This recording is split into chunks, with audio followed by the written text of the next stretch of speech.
தினம் ஒரு முட்டை recipe episode 13 half boil. Welcome to Rajika kitchen.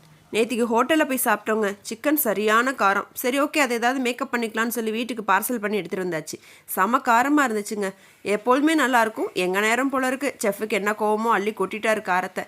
சரி, ஓகேன்னு பிளான் பண்ணி 2 வெங்காயத்தையும் தக்காளி சேர்த்தா மட்டும்தாங்க காரம் குறையும். சரின்னு சொல்லிட்டு ஒரு பெரிய வெங்காயம் 2 தக்காளி எடுத்து 2 குட்டி குட்டியாக அரிஞ்சு எண்ணெய் சட்டியை போட்டு வெங்காயத்தை ஒரு வதக்கு, தக்காளி ஒரு வதக்குன்னு வதக்கி காரத்தை சேர்த்து ராஜின்னு மண்டைக்குள்ளே சொல்லிக்கிட்டே உப்பை மட்டும் சேர்த்துட்டு அதுக்கப்புறம் இந்த சிக்கனை எடுத்து போட்டு நல்லா சிம்மில் போட்டு நல்லா சவக்க விட்டுட்டேங்க.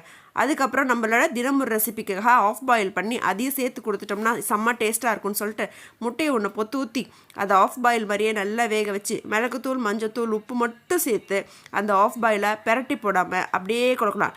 ஆஃப் பாயில் செய்கிறத விட அதை சாப்பிட்றது தாங்க எம்மியாக இருக்கும். உடையாமல் எடுத்து வாயில் போடுங்க. என்ஜாய் பண்ணி சாப்பிடுங்க. செஞ்சு பாருங்கள்.